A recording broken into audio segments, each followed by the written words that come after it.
यथार्थ गीता श्रीमद् भगवद गीता अथ त्रयोदशो अध्याय। गीता के आरंभ में ही धृतराष्ट्र का प्रश्न था कि संजय, धर्म क्षेत्र में तथा कुरुक्षेत्र में युद्ध की इच्छा से एकत्र हुए मेरे और पांडु पुत्रों ने क्या किया?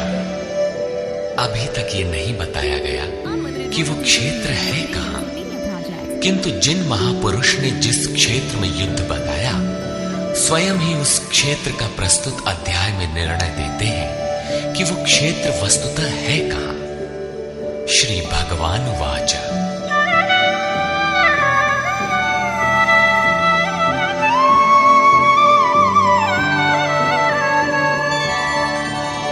इदं शरीरं कौन्तेय क्षेत्रमित्यभिधीयते, एतद्यो वेत्ति तं प्राहुः क्षेत्रज्ञ इति तद्विदः। कौन्तेय, ये शरीर ही एक क्षेत्र है और इसको जो भली प्रकार जानता है वो क्षेत्रज्ञ है।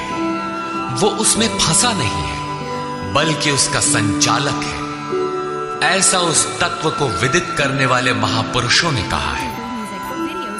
शरीर तो एक ही है, उसमें धर्म क्षेत्र और कुरुक्षेत्र ये दो क्षेत्र कैसे?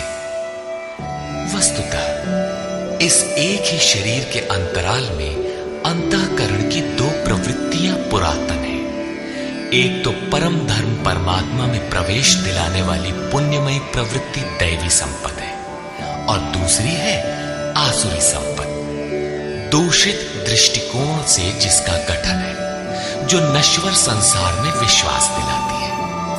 जब आसुरी संपद का बाहुल्य होता है तो यही शरीर कुरुक्षेत्र बन जाता है और इसी शरीर के अंतराल में जब दैवी संपद का बाहुल्य होता है तो यही शरीर धर्म क्षेत्र कहलाता है।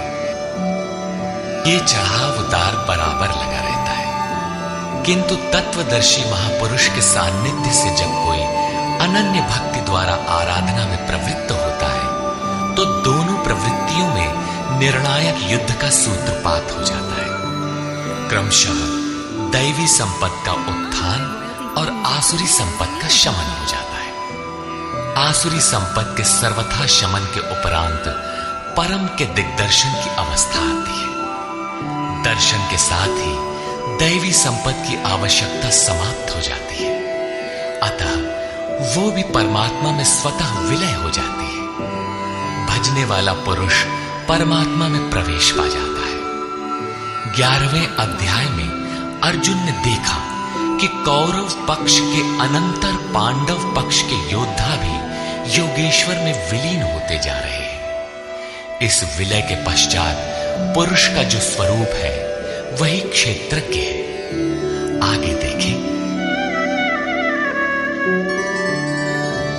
क्षेत्रज्ञं चापि मां विद्धि सर्वक्षेत्रेषु भारत, क्षेत्र क्षेत्रज्ञयोर्ज्ञानम् यत्तज्ज्ञानं मतं मम।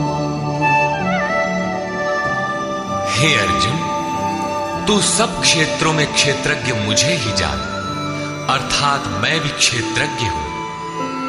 जो इस क्षेत्र को जानता है वो क्षेत्रज्ञ है, ऐसा उसे साक्षात जानने वाले महापुरुष कहते हैं।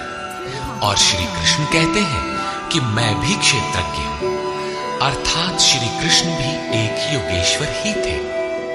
क्षेत्र और क्षेत्रज्ञ अर्थात विकार सहित प्रकृति और पुरुष को तत्व से जानना ही ज्ञान है, ऐसा मेरा मत है। अर्थात साक्षात्कार सहित इनकी जानकारी का नाम ज्ञान है, कोरी बहस का नाम ज्ञान नहीं है। तत्क्षेत्रं यच्च यादृक् च यद्विकारी यतश्च यत् स च यो यत्प्रभावश्च तत्समासेन मे शृणु। वो क्षेत्र जैसा है और जिन विकारों वाला है तथा जिस कारण से हुआ है, तथा वो क्षेत्रज्ञ भी जो है और जिस प्रभाव वाला है, वो सब मुझसे संक्षेप में सुन। अर्थात क्षेत्र विकार वाला है, किसी कारण से हुआ है, जबकि क्षेत्रज्ञ केवल प्रभाव वाला है। मैं ही कहता हूं, ऐसी बात नहीं है, ऋषि भी कहते हैं। ऋषिभिर्बहुधा गीतम् छन्दोभिर्विविधैः पृथक् ब्रह्मसूत्रपदैश्चैव हेतुमद्भिर्विनिश्चितैः। ये क्षेत्र और क्षेत्रज्ञ का तत्व ऋषियों द्वारा बहुत प्रकार से गायन किया गया है तथा नाना प्रकार से वेदों की मंत्रणा द्वारा विभाजित करके भी कहा गया है तथा विशेष रूप से निश्चित किए हुए युक्ति युक्त ब्रह्म सूत्र के वाक्यों द्वारा भी वही कहा गया है। अर्थात वेदांत, महर्षि, ब्रह्म सूत्र और हम एक ही बात कहने जा रहे हैं। श्री कृष्ण वही कहते हैं जो इन सब ने कहा है। क्या शरीर अर्थात क्षेत्र इतना ही है जितना दिखाई देता है? इस पर कहते हैं,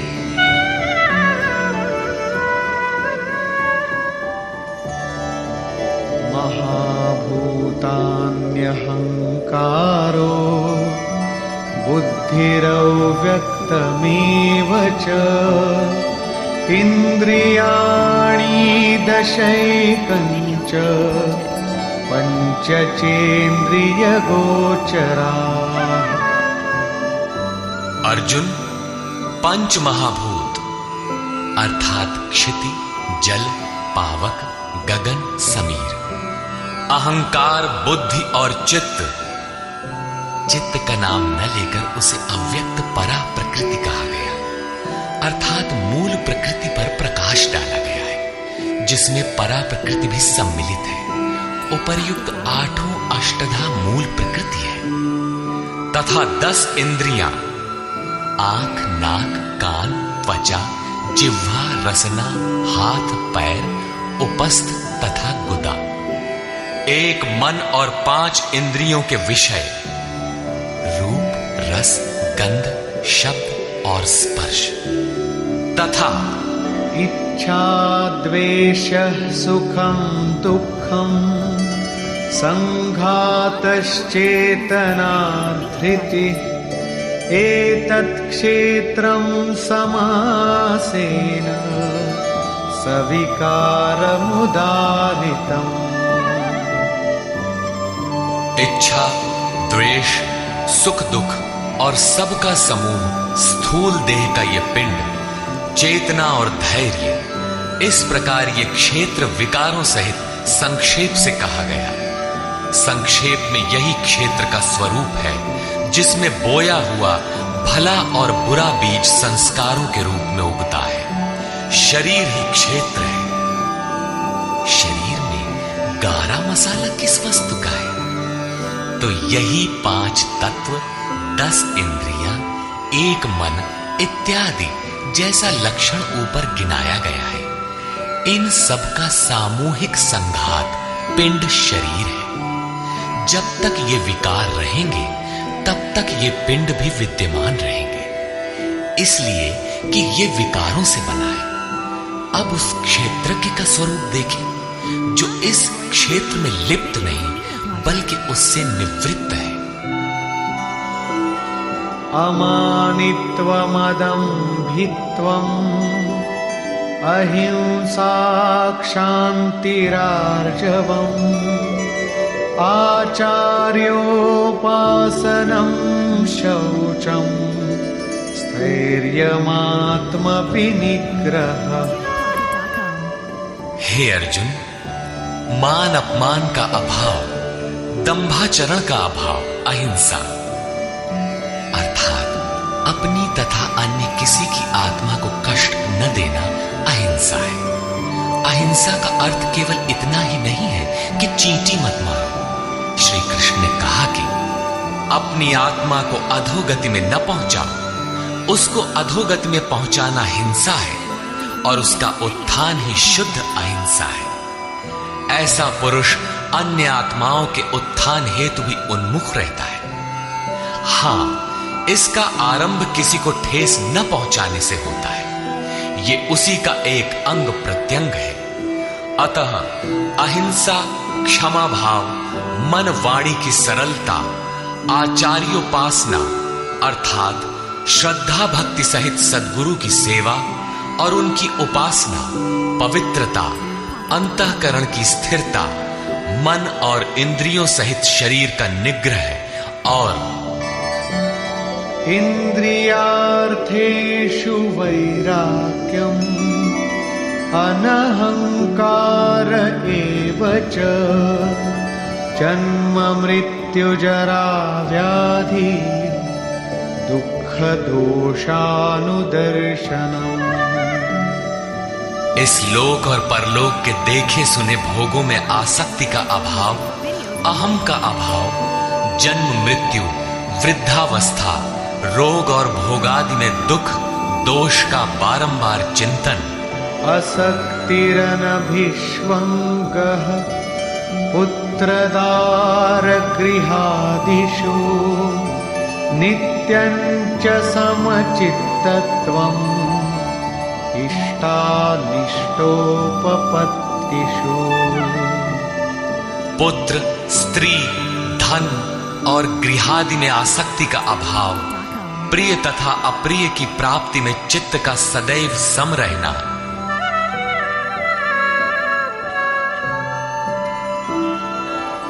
मयि चानन्ययोगेन भक्तिरव्यभिचारिणी विविक्तदेशसेवित्वम् अरतिर्जन संसदी। मुझ में अनन्य योग से श्री कृष्ण एक योगी थे, अर्थात ऐसे किसी महापुरुष में।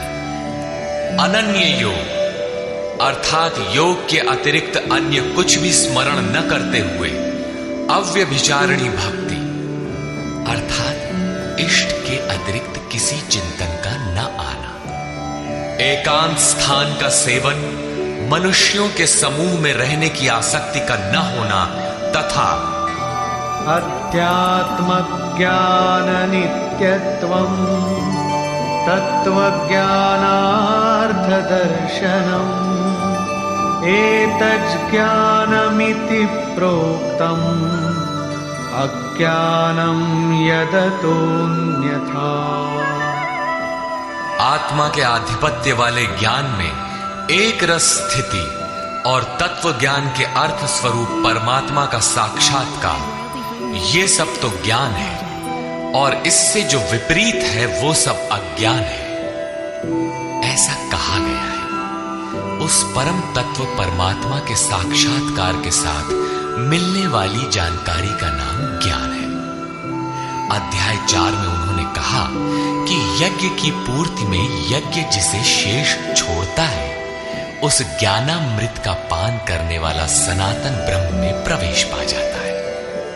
अतः ब्रह्म के साक्षात्कार के साथ मिलने वाली जानकारी ज्ञान है। यहां भी वही कहते हैं कि तत्व स्वरूप परमात्मा के साक्षात्कार का नाम ज्ञान है। इसके विपरीत सब अज्ञान है। अमानित्व इत्यादि उपर्युक्त लक्षण इस ज्ञान के पूरक है। ये प्रश्न पूरा हुआ।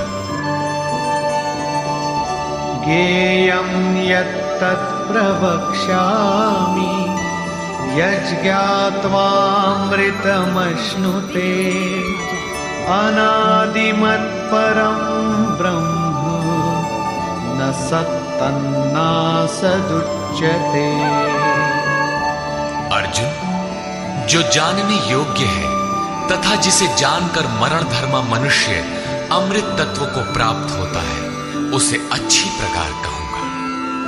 वो आदिर रहित परम ब्रह्म न सत कहा जाता है और न असत ही कहा जाता है, क्योंकि जब तक वो अलग है तब तक वो सत है और जब मनुष्य उसमें समाहित हो गया तो कौन किससे कहे। एक ही रह जाता है, दूसरे का भान नहीं। ऐसी स्थिति से वो ब्रह्म न सत है न असत है, बल्कि जो स्वयं सहज है वही है।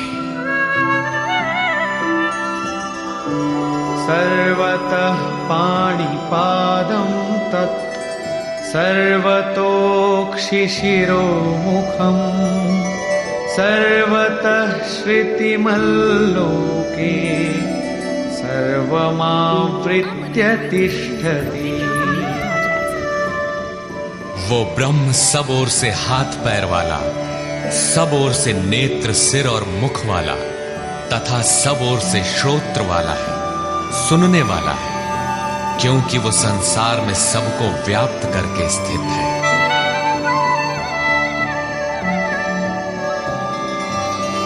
सर्वेन्द्रिय गुणाभासं सर्वेन्द्रिय विवर्जितम् असक्तं सर्वभृच्चैव निर्गुणं गुणभोक्तृ च। वो संपूर्ण इंद्रियों के विषयों को जानने वाला है, फिर भी सब इंद्रियों से रहित है। वो आसक्ति रहित गुणों से अतीत होने पर भी सबको धारण और पोषण करने वाला और सभी गुणों को भोगने वाला है, अर्थात एक एक करके सभी गुणों को अपने में लय कर लेता है। जैसा श्री कृष्ण कह आए हैं कि यज्ञ और तपों को भोगने वाला मैं हूं, अंत में संपूर्ण गुण मुझ में विलय हो जाते हैं।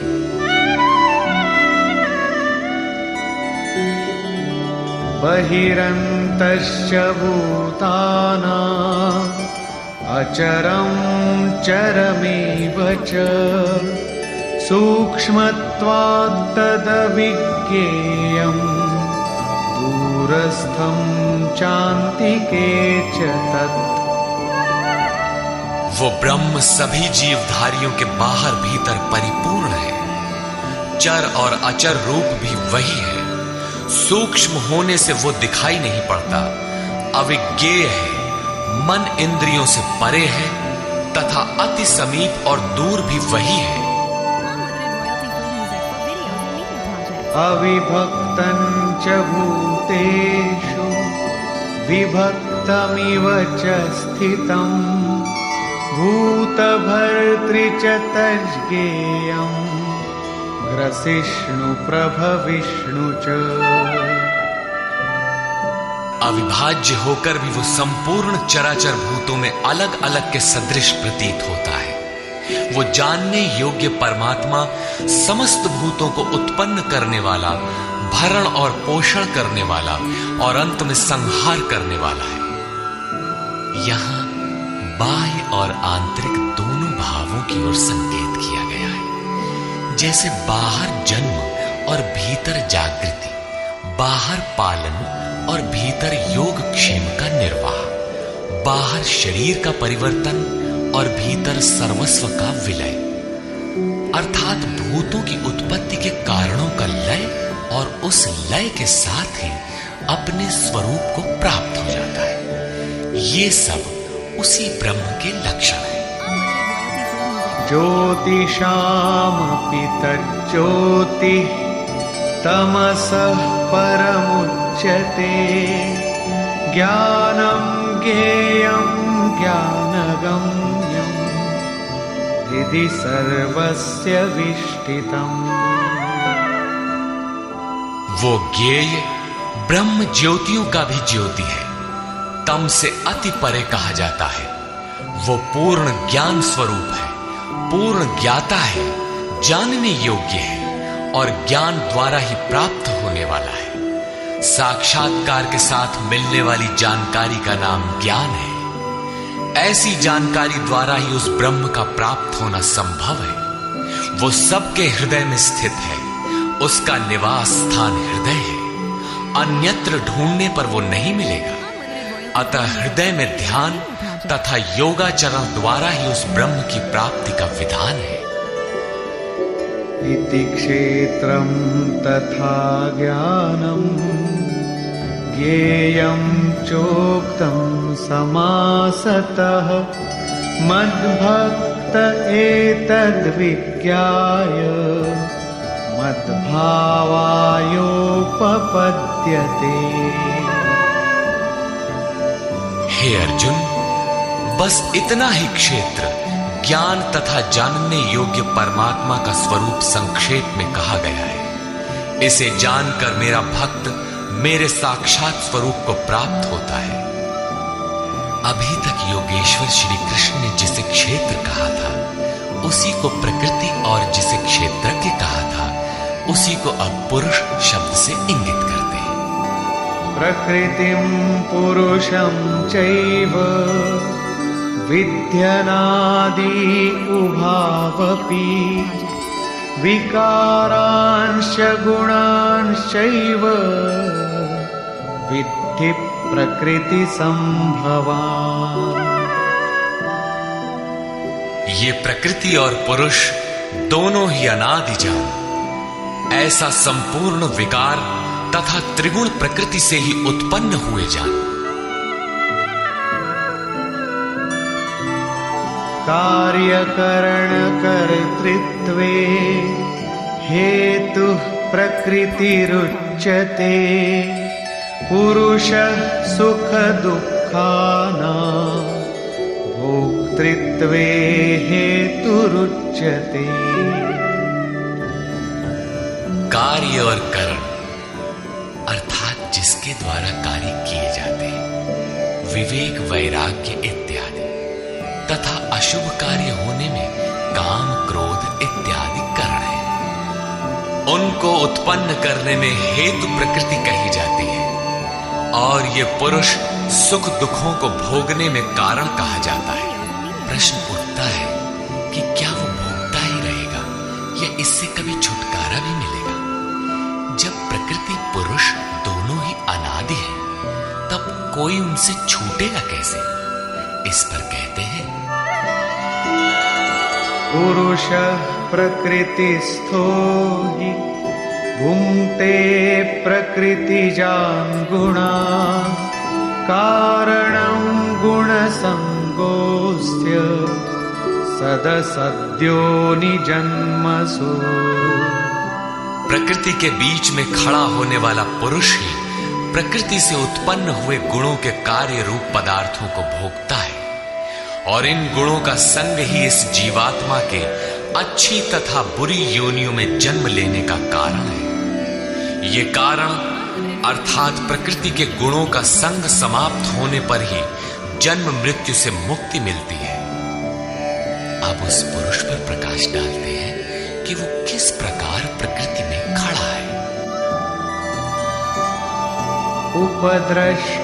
उपद्रष्टानुमन्ता च भर्ता भोक्ता महेश्वरः परमात्मेति चाप्युक्तो देहेऽस्मिन् पुरुषः परः। वो पुरुष उपद्रष्टा, हृदय देश में बहुत ही समीप, हाथ पांव मन जितना आपके समीप है उससे भी अधिक समीप दृष्टा के रूप में स्थित है। उसके प्रकाश में आप भला करें बुरा करें, उसे कोई प्रयोजन नहीं है। वो साक्षी के रूप में खड़ा है।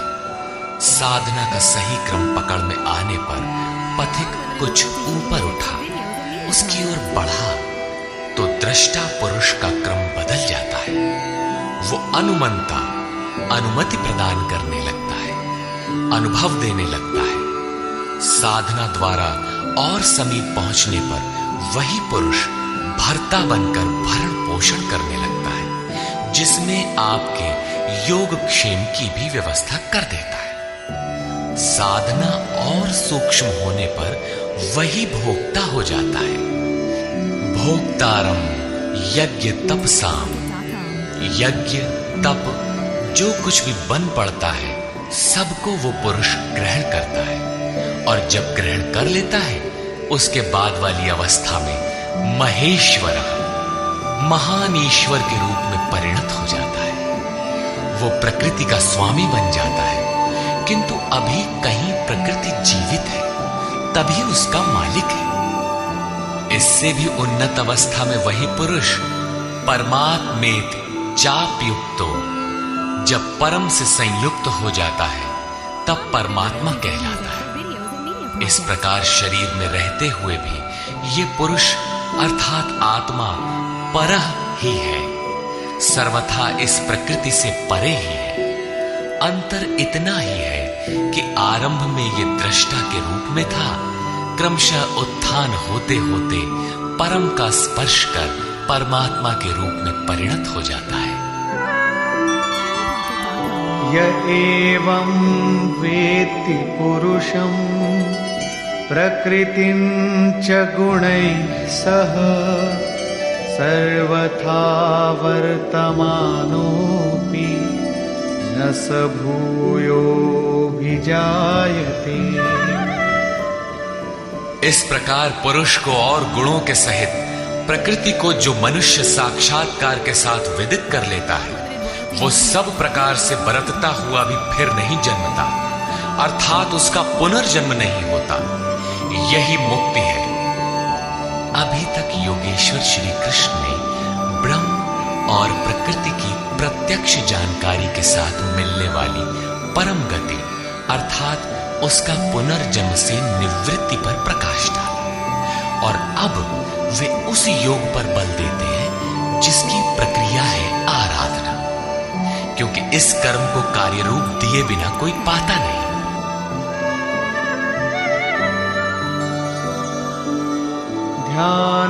ध्यानेनात्मनि पश्यन्ति केचिदात्मानमात्मना अन्ये सांख्येन योगेन कर्मयोगेन चापरे। हे अर्जुन, उस आत्मानो परमात्मा को कितने ही मनुष्य तो आत्मना अपने अंतर चिंतन से ध्यान के द्वारा आत्मनि हृदय देश में देखते हैं, कितने ही सांख्य योग के द्वारा अर्थात अपनी शक्ति को समझते हुए उसी कर्म में प्रवृत्त होते हैं, और अन्य बहुत से उसे निष्काम कर्म योग द्वारा देखते हैं, समर्पण के साथ उसी नियत कर्म में प्रवृत्त होते हैं। प्रस्तुत श्लोक में मुख्य साधन है ध्यान। उस ध्यान में प्रवृत्त होने के लिए सांख्य योग और निष्काम कर्म योग दो धाराएं। अन्ये त्वेवमजानन्तः श्रुत्वान्येभ्य उपासते तेऽपि चातितरन्त्येव मृत्युं श्रुतिपरायणा। परंतु दूसरे जिनको साधना का ज्ञान नहीं है, वे इस प्रकार न जानते हुए अन्येभ्यः दूसरे जो तत्व के जानने वाले महापुरुष हैं, उनके द्वारा सुनकर ही उपासना करते हैं, और वे सुनने के परायण हुए पुरुष भी मृत्यु रूपी संसार सागर से निसंदेह तर जाते हैं। अतः कुछ भी पार न लगे तो सत्संग करें।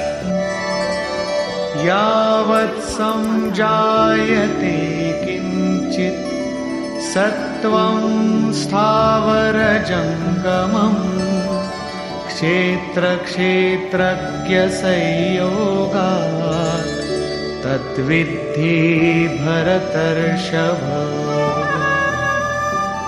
हे अर्जुन, यावन मात्र जो कुछ भी स्थावर जंगम वस्तु में उत्पन्न होती है, उन संपूर्ण को तू क्षेत्र और क्षेत्रज्ञ के संयोग से ही उत्पन्न हुई जान। प्राप्ति कब होती है, इस पर कहते हैं समं सर्वेषु भूतेषु तिष्ठन्तं परमेश्वरं विनश्यत्स्व विनश्यन्तं यः पश्यति स पश्यति।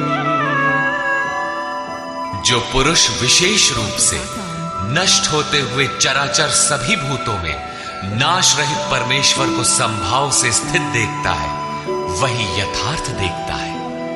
अर्थात उस प्रकृति के विशेष रूप से नष्ट होने पर ही वो परमात्म स्वरूप है, इससे पहले नहीं। इसी पर पीछे अध्याय 8 में भी कहा था, भूत भावोद्भव करो विसर्गः कर्म संज्ञिता। भूतों के वे भाव जो भले अथवा बुरे कुछ भी संस्कार संरचना करते हैं, उनका मिट जाना ही कर्मों की पराकाष्ठा है। उस समय कर्म पूर्ण है। वही यहां भी कहते हैं कि जो चराचर भूतों को नष्ट होते हुए और परमेश्वर को समभाव से स्थित देखता है, वही सही देखता है।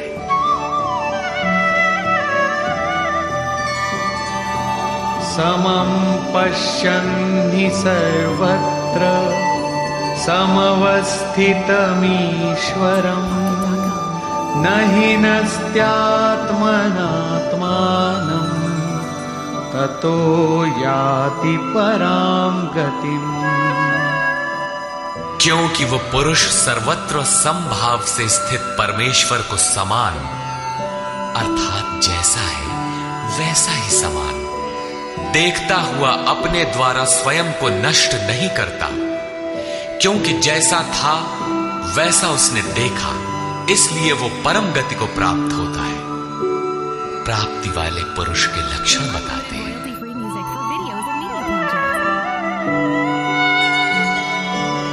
प्रकृत्यैव च कर्माणि क्रियमाणानि सर्वशः यः पश्यति तथात्मानम् अकर्तारं स पश्यति। जो पुरुष संपूर्ण कर्मों को सब प्रकार से प्रकृति द्वारा ही किया जाता देखता है, अर्थात जब तक प्रकृति है तभी तक कर्मों का होना देखता है, तथा आत्मा को अकर्ता देखता है, वही यथार्थ देखता है।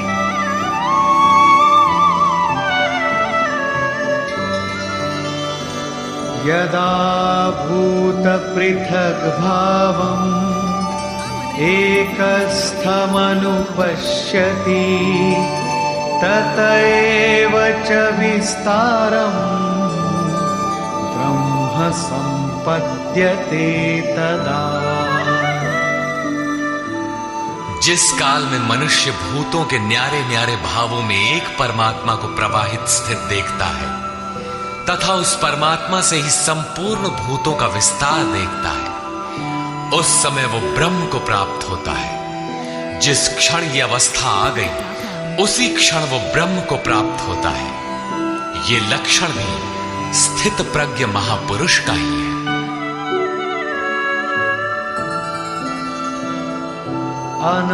अनादित्वान् निर्गुणत्वात् परमात्मायमव्ययः शरीरस्थोऽपि कौन्तेय न करोति न लिप्यते। कौन्तेय, अनादि होने से और गुणातीत होने से ये अविनाशी परमात्मा शरीर में स्थित होते हुए भी वास्तव में न करता है और न लिप्त ही होता है। किस प्रकार? यथा सर्वगतं सौक्ष्म्यात् आकाशं नोपलिप्यते सर्वत्रावस्थितो देहे तथात्मानोपलिप्यते।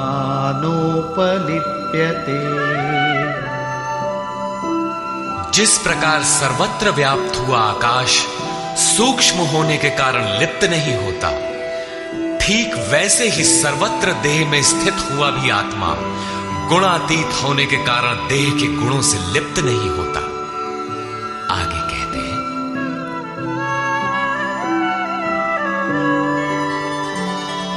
यथा प्रकाशयत्येकः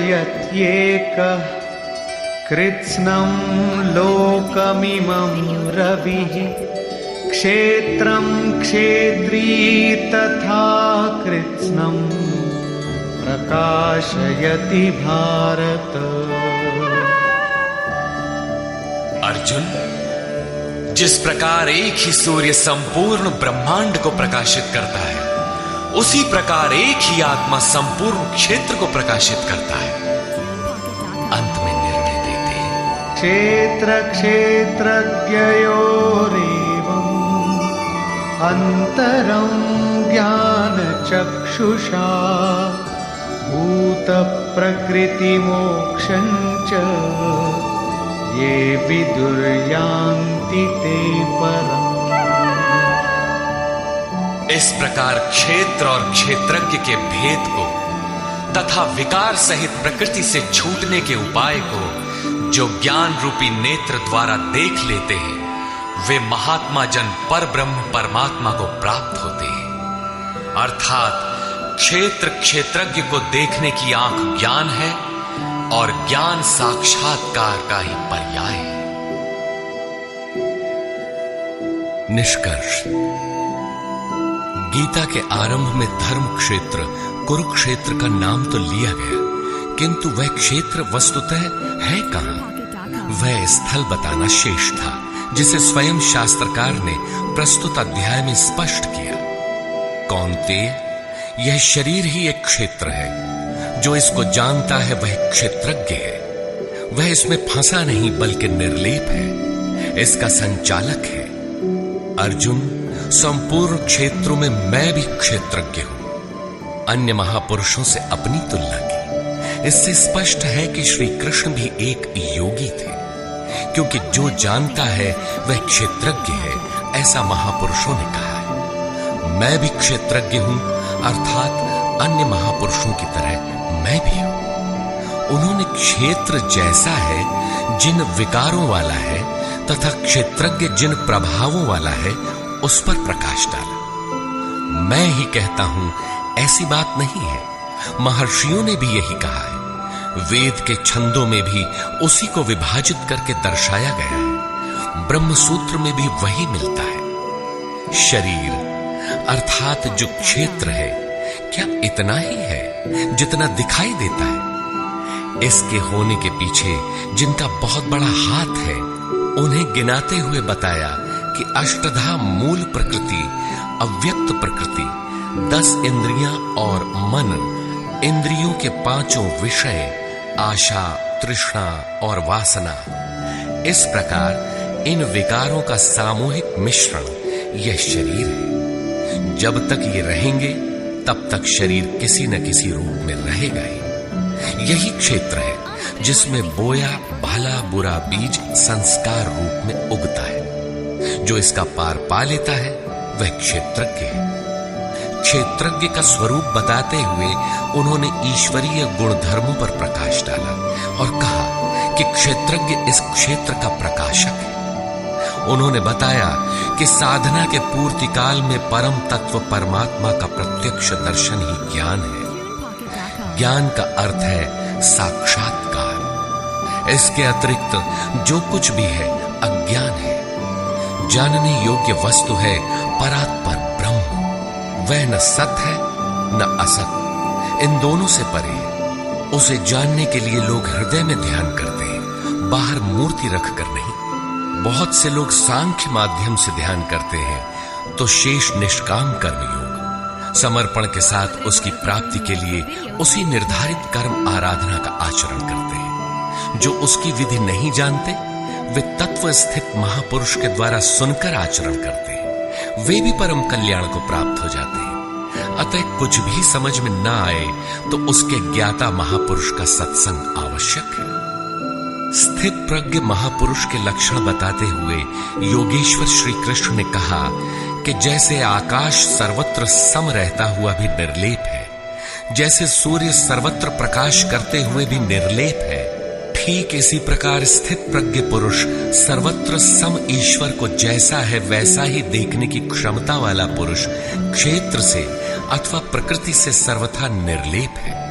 अंत में उन्होंने निर्णय दिया कि क्षेत्र और क्षेत्रज्ञ की जानकारी ज्ञान रूपी नेत्रों द्वारा ही संभव है। ज्ञान, जैसा कि पीछे बताया गया, उस परमात्मा के प्रत्यक्ष दर्शन के साथ मिलने वाली जानकारी है। शास्त्रों को बहुत रटकर दोहराना ज्ञान नहीं, बल्कि अध्ययन तथा महापुरुष को उस कर्म को समझकर, उस कर्म पर चलकर मन सहित इंद्रियों के निरोध और उस निरोध के भी विलय काल परम तत्व को देखने के साथ जो अनुभूति होती है, उसी अनुभूति का नाम ज्ञान है। क्रिया आवश्यक है। इस अध्याय में मुख्यतः क्षेत्रज्ञ का विस्तार से वर्णन किया गया। वस्तुतः क्षेत्र का स्वरूप व्यापक है। शरीर कहना तो सरल है, किंतु शरीर का संबंध कहां तक है? तो समग्र ब्रह्मांड मूल प्रकृति का विस्तार है।